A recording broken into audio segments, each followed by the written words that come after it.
Hello everyone, आप सभी का स्वागत है लोचन एकेडमी में। मैं नेहा भारद्वाज। चलिए शुरू करते हैं करंट अफेयर्स के आज के क्विज सीरीज को। इस सीरीज के पहले प्रश्न को देखेंगे। अलायंस फॉर पॉवर्टी एरेडिएशन का संस्थापक सदस्य किस देश को बनाया गया है?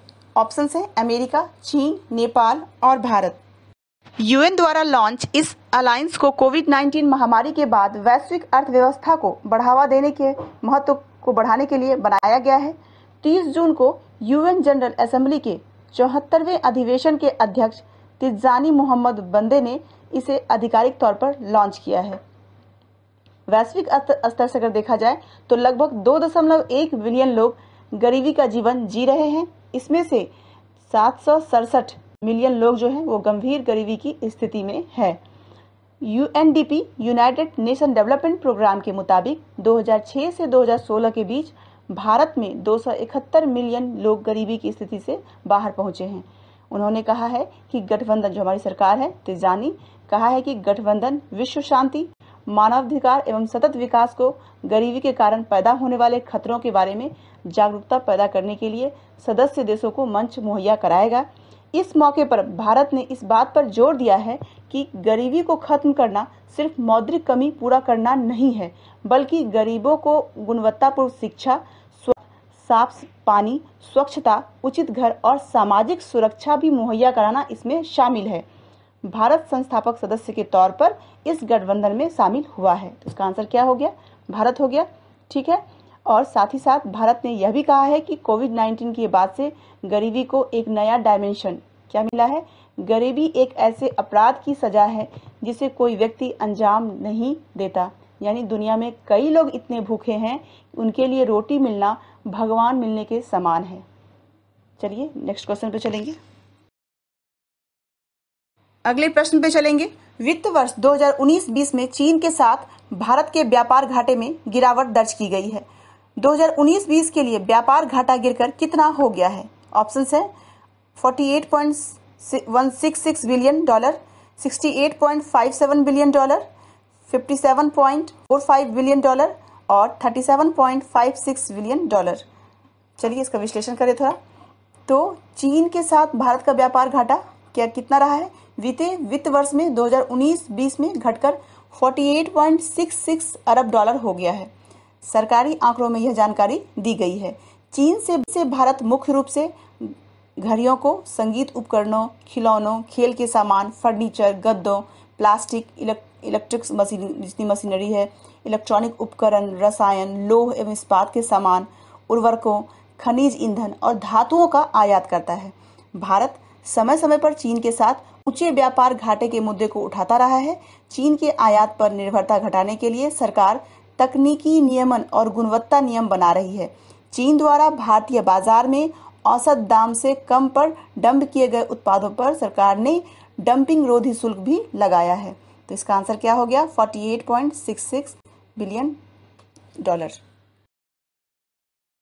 Next question. रक्षा अधिग्रहण परिषद DAC ने सीमाओं की सुरक्षा के लिए स्वदेशी मिसाइल सिस्टम एवं अन्य कई नए हथियारों को खरीद की मंजूरी दी है। इसमें अस्त्र मिसाइल की प्रमुख विशेषता क्या है? तो ऑप्शंस हैं सतह से सतह पे मार करना, सतह से हवा में मार करना, हवा से सतह पे मार करना और हवा से हवा में मार करना।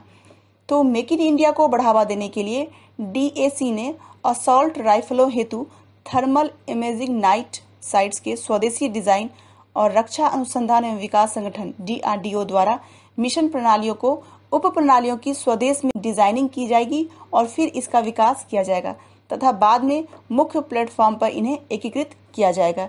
ये प्लेटफॉर्म विमान पर ही कमांड एवं कंट्रोल तथा पूर्व चेतावनी सुलभ करवाएंगे, जिससे भारतीय वायुसेना IAF को हवाई क्षेत्र में कम से कम समय में प्रभावकारी वर्चस्व सुनिश्चित करने में मदद मिलेगी। तो इसका आंसर क्या हो गया? हवा से हवा में मार करना। इन प्रणालियों को शामिल करने से हमारे देश की सीमाओं पर कवरेज बढ़ जाएगी और इससे भारतीय वायुसेना की हवाई रक्षा और आक्रामक क्षमता जो है दोनों को ही काफी हद तक बढ़ाने का मौका मिलेगा। अगले प्रश्न को देखेंगे। विश्व में सबसे अधिक हाथियों की आबादी किस देश में है? ऑप्शन है बोत्सवाना, जापान, थाईलैंड और इंडोनेशिया। तो इसका आंसर होगा बोत्सवाना। अफ्रीका देश जो है वहाँ पे बोत्सवाना में मानव एवं जंगली जानवरों के बीच बढ़ते टकराव को ध्यान में रखते हुए शिकार पर रोक लगा दी गई है। बोत्सवाना में 2014 में हाथियों की शिकार पर पाबंदी लगाई गई थी। बोत्सवाना में दुनिया में सबसे अधिक हाथी की संख्या है और हाथियों को जो सुरक्षा है उसको ध्यान में रखते हुए एक समिति गठित की गई थी और इन समिति जो समिति गठित की गई थी तो इस समिति को फरवरी 2020 में हाथियों के शिकार पर लगी पाबंदी हटाने की सिफारिश भी की गई थी। तो इसका आंसर क्या हो गया? बोत्सवाना में सबसे अधिक हाथियों की संख्या है। नेक्स्ट क्वेश्चन है, ड्रग डिस्कवरी हैकथॉन 2020 कोविड-19 की ओपन सोर्स इलाज के लिए लॉन्च किया गया है। किसके सहयोग से इसका आयोजन किया गया है? ऑप्शन है AICTE यानी all India council for technical education, दूसरा है विज्ञान आयुर्वेद संस्थान, IIT मद्रास और DRDO। तो यह हैकथॉन अंतर्राष्ट्रीय प्रतिभाओं को आकर्षित करने के लिए दुनिया भर के कंप्यूटर विज्ञान, रसायन विज्ञान, फार्मेसी, चिकित्सा विज्ञान और जैव प्रौद्योगिकी जैसे विभिन्न क्षेत्रों के पेशेवरों, प्राध्यापकों, शोधकर्ताओं एवं छात्रों के लिए खुला रहेगा। यह ड्रग डिस्कवरी हैकथॉन जो है इसको MHRD के अखिल भारतीय तकनीकी शिक्षा परिषद, all India council for technical education तथा वैज्ञानिक और औद्योगिक अनुसंधान परिषद की एक संयुक्त पहल है। यह हैकथॉन कोविड-19 की दवा की खोज प्रक्रिया को प्रोत्साहित करने के लिए अपनी तरफ से राष्ट्र की पहली एक पहल होगी। तो आंसर क्या होगा? AICTE। अगला प्रश्न देखेंगे। 2020-21 के दौरान महात्मा गांधी राष्ट्रीय ग्रामीण रोजगार गारंटी योजना, इसको मनरेगा कहते हैं, के तहत अब तक का सर्वाधिक वितरण आवंटन कितना किया गया है? ऑप्शन है 50,500 करोड़, 76,608 करोड़, 1,20,447.19 करोड़, फिर 31,445 करोड़। तो महात्मा गांधी राष्ट्रीय रोजगार गारंटी योजना का बजट भी लगभग 15% तक घट गया है। सरकार ने ग्रामीण विकास मंत्रालय के कुछ बजट आवंटन को भी कम कर दिया है। बजट 2019-20 का संशोधित अनुमान 1,22,649 करोड़ रुपए था और यह बजट 2020-21 में इसे घटाकर 1,20,147.19 करोड़ रुपए कर दिया गया है। तो आंसर हमारा सी हो गया। ऐसे समय में जब देश में 45 साल बाद बेरोजगारी दर इस स्तर पर पहुंची है तो मुद्रास्फीति दर भी 71 माह के उच्चतम स्तर पर है और लोगों की क्रय शक्ति लगातार घटती जा रही है। अगला प्रश्न है, बहुधा यात्रा उत्सव का संबंध किस राज्य से है? ऑप्शन है पंजाब, ओडिशा, पश्चिम बंगाल और गुजरात। अभी कुछ दिन पहले ही रथ यात्रा कहाँ से निकला था? ओडिशा से। तो देवशयनी एकादशी के दिन से भगवान जगन्नाथ 4 महीने के लिए अपनी निद्रा में चले जाते हैं, मतलब वो सो जाते हैं, उनका कपाट बंद रहता है। इससे पहले भगवान जगन्नाथ को अपने मुख्य मंदिर में लौटना आवश्यक हो जाता है। अतः रथ यात्रा के 8वें दिन के बाद 10वीं तिथि पर अपने मुख्य मंदिर लौटने की यात्रा को बहुधा यात्रा के नाम से जाना जाता है। बहुधा यात्रा के दौरान भगवान जगन्नाथ जो हैं देवी अर्धासिनी घर में एक छोटा सा पड़ाव रखते हैं और माँ अर्धासिनी के इस मंदिर को मौसी माँ मंदिर के नाम से भी जाना जाता है। तो इसका आंसर क्या हो गया? बहुधा यात्रा का उत्सव जो है ये ओडिशा में मनाया जाता है। अगले प्रश्न को देखेंगे। एक्सीलरेटेड विज्ञान योजना स्कीम जो है वो किससे संबंधित है? इसको एवी कहते हैं। ऑप्शन है उच्च वैज्ञानिक अनुसंधान और वैज्ञानिक श्रम शक्ति, दूसरा है विज्ञान और इंजीनियरिंग अनुसंधान बोर्ड से संबंधित। तो देश में वैज्ञानिक शोध को बढ़ावा देने के लिए विज्ञान और प्रौद्योगिकी विभाग जो है department of science and technology के तहत सांविधिक निकाय विज्ञान और इंजीनियरिंग अनुसंधान बोर्ड द्वारा एक्सीलरेटेड विज्ञान योजना की शुरुआत की गई है। तो इसका आंसर क्या हो गया? विज्ञान और इंजीनियरिंग अनुसंधान बोर्ड से संबंधित योजना के माध्यम से विज्ञान के क्षेत्र में करियर बनाने के इच्छुक छात्रों को शोध, इंटर्नशिप, क्षमता निर्माण कार्यक्रमों और कार्यशालाओं से संबंधित एकल राष्ट्रीय मंच प्रदान करता है। योजना का उद्देश्य क्या है? तो योजना का मुख्य उद्देश्य है वैज्ञानिक अनुसंधान को प्रोत्साहित करना और वैज्ञानिक श्रम शक्ति तैयार करना ताकि अनुसंधान आधारित करियर और ज्ञान आधारित अर्थव्यवस्था का निर्माण हो सके। अगले प्रश्न को समझेंगे। किसे संयुक्त राष्ट्र जिनेवा में भारत के स्थायी प्रतिनिधि के तौर पर नियुक्त किया गया है? ऑप्शन है इंद्रमणि पांडे, टी.एस. त्रिमूर्ति, सैयद अकबरुद्दीन और शिवनाथ बाबू। तो किसे चुना गया है?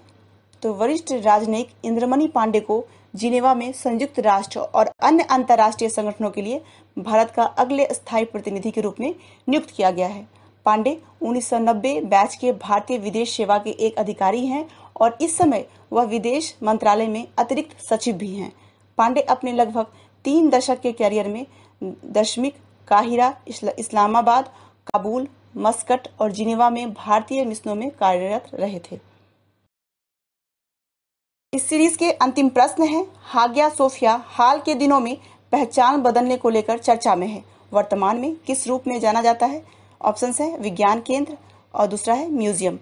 तो इस्तांबुल के हागिया सोफिया को एक संग्रहालय रहना चाहिए या एक मस्जिद में बदल दिया जाना चाहिए, ये एक विवाद था। तुर्की सरकार ने मुस्तफा केमल अतातुर्क द्वारा स्थापित आधुनिक धर्मनिरपेक्ष तुर्की राज्य के शुरुआती वर्षों में 1914 में मस्जिद को संग्रहालय में बदलने का फैसला किया था। हागिया सोफिया का उपयोग 916 वर्षों के लिए एक चर्च के रूप में किया गया था। फिर 1453 में यह एक मस्जिद में बदल गया जब ओटोमन सुल्तान जो थे मेहमत द्वितीय ने साम्राज्य को इस्तांबुल पर जीत हासिल कर ली थी। उसके बाद यह म्यूजियम के रूप में रखा गया है। तो इसका आंसर क्या हो गया? म्यूजियम। तो ये थे आज के करंट अफेयर्स सीरीज के क्वेश्चन आंसर्स। ये आने वाले एग्जामिनेशन पॉइंट ऑफ व्यू से बहुत ही महत्वपूर्ण है। तो हमारे लोचन एकेडमी को लाइक करें, सब्सक्राइब करें और अपने फ्रेंड्स को भी शेयर करें। साथ ही डिस्क्रिप्शन में टेलीग्राम लिंक दिए गए हैं जहां ज्वाइन करके इस क्वेश्चन आंसर्स जो क्विज हैं इसका PDF फाइल ले सकते हैं। तो आज के लिए इतना ही। Thank you.